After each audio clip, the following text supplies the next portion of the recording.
சிம்மம், விடிவு காலம் வந்தாச்சு. என்னங்க அது? அதை பத்தி தான் இந்த வீடியோல ரொம்ப கிளியரா எக்ஸ்பிளைன் பண்ணிருக்கிறேன். யாருக்கு பெனிஃபிஷியலா இருக்கோ இல்லையோ, ரொம்ப நாளா அஷ்டம சனியில மாட்டி தவிக்கக்கூடிய சிம்ம ராசிக்காரங்களுக்கு ரொம்பவே யூஸ்ஃபுல்லா இருக்கும். ஸோ வீடியோ ஃபுல்லா பார்த்து தெரிஞ்சுக்கோங்க. இந்த வீடியோல நம்ம பார்க்க போறது சிம்ம ராசிக்கான ஜூன் மந்த் ராசி பலன். ராசி பலன் பார்க்கறதுக்கு முன்னாடி சேனலை மறக்காம சப்ஸ்கிரைப் பண்ணி வச்சுக்கோங்க. அப்பதான் உங்களுக்கு எவ்ரி வீக் நாங்க அப்லோட் பண்ணக்கூடிய ராசி பலன், அது மட்டும் இல்லாம நிறைய பிளானட்ஸை பத்தின, அஸ்ட்ராலஜி பத்தின ஜென்ரல் விஷயங்கள் கூட உடனே உங்களுக்கு நோட்டிஃபை ஆகும். உங்களோட சொந்த ஜாதகத்துக்கு அஸ்ட்ராலஜி ஆன்லைன் கன்சல்டேஷன் வேணும்னு நினைச்சீங்கன்னா ஸ்கிரீன்ல தெரியற இந்த வாட்ஸ்அப் நம்பருக்கு நீங்க ரீச் அவுட் பண்ணி உங்களுக்கான அப்பாயின்மெண்ட்டை புக் பண்ணிக்கலாம். ஓகே, சிம்ம ராசிக்கு இந்த மாசம் எப்படி இருக்கும் அப்படின்னு பார்த்தலாமா? இந்த மாசம், இந்த ஜூன் மாசம் சிம்ம ராசிக்கு ஒரு இனிஷியேட்டிவ் தர விதமா இருக்கும். சில பாசிட்டிவான விஷயங்கள் நடக்கிறத பாப்பீங்க. என்ன அப்படின்னு பாத்தீங்கன்னா, அஷ்டம சனி போயிட்டு இருக்கு. ஆனாலும் உங்களுடைய ராசிக்கு 12வது இடத்துல குரு வந்து உச்சமாக போகுது. என்ன மாதிரியான விஷயங்கள் இருக்கும் அப்படின்னு பாத்தீங்கன்னா, அஷ்டம சனி நடக்கும்போது நிறைய பேர் வெளிநாடு போவீங்க. வெளிநாட்டுல பெருசா கம்ஃபர்ட்டா இருக்காது உங்களுக்கு. ரொம்ப நாளா வெளிநாட்டுல கஷ்டப்பட்டுட்டு இருக்கிறீங்க. சிம்மராசிக்காரங்க வெளிநாட்டு ஆஃபர் கிடைக்குதுன்னு போய் வெளிநாட்டுல கஷ்டப்பட்டுட்டு இருக்கீங்க. இந்த அஷ்டம சனியில குடும்பத்தை பிரிக்கும். அதாவது 8ல இருக்கக்கூடிய சாட்டன் பாத்தீங்கன்னா பார்வையால குடும்பஸ்தானத்தை தொடர்பு கொள்ளும். மனைவியை விட்டு கணவனை விட்டு பிரிஞ்சு இருக்கிற மாதிரியான ஒரு அமைப்பு இருக்கும். அஷ்டம சனியில இது எல்லாருக்கும் நடக்கும். ஸோ அஷ்டம சனியில உங்களுக்கு இது நடந்திருக்கும். வெளிநாட்டுக்கு போனா கூட உங்களுக்கு பெருசா அங்க கம்ஃபர்ட் இல்லாத மாதிரி ஒரு சூழ்நிலை இருக்கும்.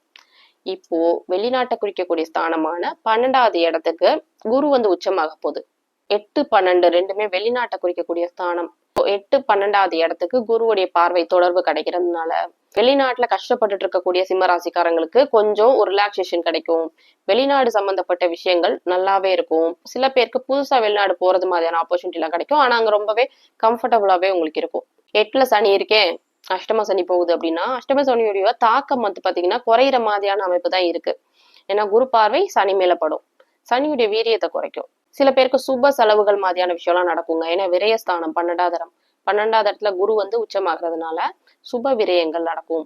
சுப காரியங்களுக்காக செலவு பண்றது, சுப காரியங்களுக்காக பயணம், ஆன்மீக பயணம், இந்த மாதிரியான விஷயம்லாம் நடக்கும். அதிசார அமைப்புல குருவும் பாத்தீங்கன்னா ராசி மேல வரும். ஓகே, ராசிநாதனான சூரியன் பாத்தீங்கன்னா சுக்கரனோட இணைவுல நட்பு ஸ்தானத்துலதான் இருக்கு. ராசிநாதன் ரெண்டும் நல்லா இருக்குனாலே உங்களுக்கு சில நல்ல விஷயங்களை எதிர்பார்க்கலாம். ராசிநாதன் நல்ல ஸ்ட்ராங்காவே இருக்கு. அடுத்தது ராசிக்கு 2வது அதிபதி தனஸ்தானாதிபதினு சொல்லக்கூடிய புதன் ஆட்சியாகி இருக்கு. மிதுனம் மேல ஆட்சியாகி இருக்கு. உங்க ராசிக்கு 11வது இடத்துல லாபஸ்தானத்துல. ஸோ தனாதிபதி லாபஸ்தானத்துல இருக்கனால நல்ல பணவரவுகளை எதிர்பார்க்கலாங்க. எதிர்பாராத லாபம் மாதிரியான விஷயம்லாம் நடக்கும். புது அறிமுகங்களால லாபம், இந்த மாதிரியான விஷயம்லாம் நடக்கும். அடுத்தது ராசிக்கு 3வது அதிபதினு சொல்லக்கூடிய சுக்கிரன் நல்லா ஸ்ட்ராங்கா இருக்கு. உங்க ராசிக்கு 12வது இடத்துக்கே வரும். இளைய சகோதரன் மூலியமா சில நல்ல விஷயங்கள் எதிர்பார்க்கறது, சகோதரனால சில உதவி கிடைக்கிறது, சகோதரன் சார்ந்த சுப நிகழ்ச்சிகள் நடக்கிறது, இந்த மாதிரியான விஷயம்லாம் நடக்கும். அடுத்தது ராசிக்கு 4வது அதிபதினு சொல்லக்கூடிய செவ்வாய் 4வது இடத்தோட தொடர்பு கொள்ளுது. 21ஆம் தேதி பாத்தீங்கன்னா ரிஷப வீட்டுல இருந்து செவ்வாய் 4வது இடத்தை தொடர்பு கொள்ளும். வீடு வாகனம் சம்பந்தப்பட்ட விஷயம் இது எல்லாமே நல்லா இருக்கும். ஏன்னா 4வது அதிபதி 4வது இடத்தை தொடர்பு கொள்ளுது. உங்களுக்கு ராஜயோகாதிபதியும் கூட செவ்வாய். ஸோ எல்லா நல்ல விஷயங்களும் நடக்கிறத பார்ப்பீங்க. வீடு வாகனம் சம்பந்தப்பட்ட விஷயங்கள் இது எல்லாமே உங்களுக்கு நடக்குங்க. அடுத்தது ராசிக்கு 5வது அதிபதினு சொல்லக்கூடிய குரு நல்லா ஸ்ட்ராங்கா உச்சமா இருக்கு 12வது இடத்துல. குழந்தைகள் வெளிநாடு போறது, குழந்தைகளுடைய படிப்புக்காக நீங்க செலவு பண்றது, விரயம் 12வது குழந்தைகள் சம்பந்தப்பட்ட விஷயங்கள்ல உங்களுக்கு சில சுப விரயங்கள் இருக்கிறத பார்ப்பீங்க. திருமணம், கல்வி சம்பந்தப்பட்ட விஷயம், இதுக்காக உங்க பணத்தை நீங்க விரயம் பண்றது, இதெல்லாம் நடக்கும். அடுத்தது உங்களுடைய ராசிக்கு 6வது இடத்துக்கு குருவுடைய பார்வை கிடைக்குது. சிம்ம ராசிக்காரங்க நிறைய பேர் வேலை இழந்திருப்பீங்க அஷ்டம சனியில. நிறைய பேருக்கு ஜாப் போயிருக்கும். சில பேருக்கு ஜாபே மூவ் ஆக முடியல, ஜாப்ல ஒரு ஸ்டாக்னண்டா இருக்கிற மாதிரி இருக்கு. இந்த மாதிரிலாம் இருந்துச்சுன்னா உங்க எல்லாருக்கும் ஜாப் சம்பந்தப்பட்ட விஷயத்துல நன்மைகள் இருக்குங்க கண்டிப்பா. ஏன்னா 6வது இடத்துக்கு குருவுடைய பார்வை கிடைக்க போகுது. சுப கடன்கள் கிடைக்கும். சில பேருக்கு கடன் கிடைக்க மாட்டேங்குது, லோன் ரிஜெக்ட் ஆகுது, சாங்ஷன் ஆகல, இந்த மாதிரி இருக்கிறவங்களுக்கு எல்லாம் பாத்தீங்கன்னா கடன்கள் கிடைக்கும். கண்டிப்பா வளர்ச்சிக்கான கடன்களா அது இருக்கும். அஷ்டம சனியை பத்தி பெருசா கவலைப்படாதீங்க, முடிய போகுது. அதுக்கேத்த மாதிரி பெனிஃபிஷியலான ஒரு பிளேஸ்ல தான் குருவும் வந்து அமைஞ்சிருக்கு. ஸோ இந்த வருஷத்துல இருந்து உங்களுக்கு இந்த ஜூன் மாசத்துல இருந்து கொஞ்சம் கொஞ்சமா உங்களுக்கு பெனிஃபிட்ஸ் நடக்கிறத பாப்பீங்க சிம்ம ராசிக்காரங்க. ஸோ அகைன் நான் தமிழ்ல சொன்ன இந்த விஷயம் என்ன எங்களுக்கு நடக்க போகுது அப்படின்னு கேட்டீங்கன்னா, இந்த குரு அஷ்டம சனியில நீங்க பட்ட கஷ்டத்தை தீர்க்க போகுது. ரொம்ப நாளா அஷ்டம சனியில மாட்டிட்டு தவிச்சிட்டு இருக்கக்கூடிய சிம்ம ராசிக்காரங்களுக்கு பாத்தீங்கன்னா டெசர்ட்ல போயிட்டு இருக்கீங்க, கொஞ்சோண்டு உங்களுக்கு தண்ணி கிடைச்ச மாதிரி இந்த மாதிரி ஒரு ரிலாக்ஸேஷன் இருக்குங்க. பெரிய அளவுல பெனிஃபிட்ஸ் இருக்குமா அப்படின்னு கேட்டீங்கன்னா கொஞ்சம் கொஞ்சமா மாற்றம் நடக்கிறத பாப்பீங்க.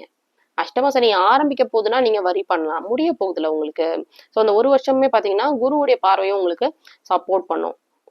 எப்பங்க நாங்க நல்லதுதான் புதுசா ஏதாவது ஆரம்பிக்கலாமா, புதுசா எங்களுக்கு ஏதாவது நல்லது நடக்குமான்னு கேட்டீங்கன்னா வேலை சம்பந்தப்பட்ட விஷயத்துல நல்லது நடக்கும். தொழில் பண்றவங்க கொஞ்சம் கவனமா இருங்க, பொறுமையா இருங்க. பிளான்ஸ் ஏதாவது இருந்தா வச்சுக்கோங்க. ஆனா அடுத்த வருஷம் சனிப்பெயர்ச்சி நடந்ததுக்கு அப்புறம் தொழில் சம்பந்தப்பட்ட விஷயங்களை புது முயற்சிகள் எடுக்கலாம். 7வது அதிபதி நல்லா ஸ்ட்ராங்கா இருக்கு, 8வது இடத்துல இருக்கு.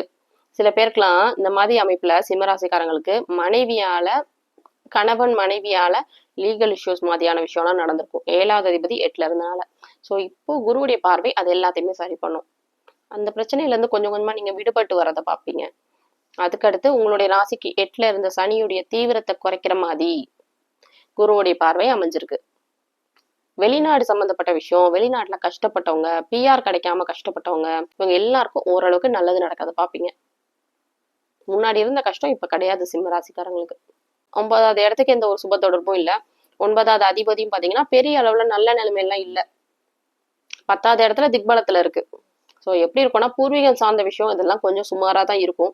தந்தை விஷயம், தந்தையுடைய உடல்நிலை இதெல்லாமே இதுக்கு முன்னாடி இருந்த அளவுக்கு கஷ்டப்படுற மாதிரியான அமைப்பு எதுவுமே கிடையாது. தந்தை விஷயத்துல ரொம்ப கஷ்டப்பட்டிருப்பீங்க. அப்பாவோட உடல்நிலை பாதிக்கப்படுறது மாதிரியான விஷயம்லாம் நடந்திருக்கும் ஒரு 2-3 மாசம் முன்னாடி.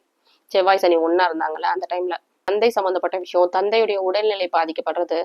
ஸோ இந்த மாசத்துல இருந்து தந்தை விஷயங்கள்லாம் உங்களுக்கு பெட்டர்மெண்ட் இருக்குங்க. ஆனா பூர்வீகம் டிராவல் பண்ண முடியாது. வெளிநாட்டு விஷயங்கள் ரொம்ப ஸ்ட்ராங்கா இருக்கனால சிம்ம ராசிக்காரங்களுக்கு நிறைய பேர் வெளிநாட்டுல இருக்கீங்க, நேட்டிவ் டிராவல் பண்ணணும் அப்படின்னு நினைச்சீங்கன்னா இன்னும் ஒரு வருஷம் உங்களுக்கு வெளிநாட்டு வாழ்க்கை தொடரும். அப்படியே நேட்டிவ் போனா கூட அது வந்து ஒரு டெம்பரரி விசிட்டா தான் இருக்கும். அடுத்தது ராசிக்கு 10வது இடத்துல செவ்வாய் இருக்கு. தொழில் சம்பந்தப்பட்ட விஷயம் நல்லா தான் இருக்கும். ஏன்னா சிம்மராசிக்கு செவ்வாய் வந்து எந்த ஒரு கெடுதலையும் பண்ணாது. செவ்வாய் ராஜயோகாதிபதி. ஸோ தொழில் விருத்திகள் எல்லாமே இருக்கும். அடுத்தது ராசிக்கு 11வது இடத்துல 11வது அதிபதி ஆட்சியா இருக்கு. மூத்த சகோதரனால உதவி, லாபம் மாதிரியான விஷயம் இதெல்லாம் நடக்கும். 12வது அதிபதியான சந்திரன் வந்து மாதாந்திர கிரகம், அது 2.25 நாளைக்கு ஒரு தடவை பயிற்சி ஆகக்கூடிய கிரகம். ஸோ தேய்பிறை, அமாவாசை நிலைமை, கிரகணம் மாதிரியான அந்த அமைப்புல இருக்கும். 12வது இடத்துல குரு இருக்கிறதுனால ஷேர் மார்க்கெட், லாட்ரி மாதிரியான விஷயங்கள் உங்களுக்கு சப்போர்ட் பண்ணும். ஆனாலும் அஷ்டம சனி நடக்கிறதுனால கொஞ்சம் பார்த்து இன்வெஸ்ட் பண்றது நல்லது. சந்திராஷ்டமம் நாட்கள்ல முக்கிய முடிவுகளை எனிவே நீங்க தவிர்த்துறது நல்லது. சில சுப காரியங்கள், புது அறிமுகங்கள் இது எல்லாத்தையும் கொஞ்சம் தள்ளி போடுறது நல்லது. உங்க ஜாதகத்திலேயே தப்பான 6-8 தசாபுத்தி ஏதாவது போயிட்டு இருக்கும். தசாபுத்தி அப்படிங்கிறது ரொம்ப முக்கியமான விஷயம். அவயோக கிரகம், யோக கிரகம்னு சொல்லுவோம். அவயோக கிரகத்துடைய தசையில மாட்டியிருந்தீங்கன்னா உங்களுக்கு என்ன நடக்குது அப்படிங்கறது பத்தின ஒரு க்ளூவே இருக்காது. நீங்க ராசி பலன் எல்லா மாசமும் பார்த்து பார்த்து என்னடா எதுவுமே நடக்க மாட்டேங்குது, எல்லாம் என்னென்னமோ சொல்றாங்க அப்படிங்கிற மாதிரி நீங்க நினைப்பீங்க. உங்க ஜாதகத்துல அவயோக தசை போயிட்டு இருக்கும். அது ஒரு லாங் டேர்ம் போயிட்டு இருக்கும். அது எப்ப முடியும் அப்படிங்கிறத ஒரு ஜாதகத்தை பார்த்தாதான் சொல்ல முடியும். இந்த வீடியோ பார்த்துட்டு இருக்கக்கூடிய சிம்ம ராசிக்காரங்களுக்கு நான் சொன்ன இந்த விஷயங்கள் எல்லாம் யூஸ்ஃபுல்லா இருந்துச்சுன்னா உங்களோட ஒப்பீனியன் எனக்கு கமெண்ட்ல சொல்லுங்க. உங்களோட சொந்த ஜாதகத்துக்கு அஸ்ட்ராலஜி ஆன்லைன் கன்சல்டேஷன் வேணும்னு நினைச்சீங்கன்னா ஸ்கிரீன்ல தெரியுற இந்த வாட்ஸ்அப் நம்பருக்கு நீங்க ரீச் அவுட் பண்ணி உங்களுக்கான அப்பாயின்மெண்ட்டை புக் பண்ணிக்கலாம். மற்ற ராசிக்கான ராசி பலன் வீடியோ லிங்க் ஃபர்ஸ்ட் கமெண்ட்ல பின்டா இருக்கு, நீங்க கிளிக் பண்ணி செக் பண்ணிக்கலாம்.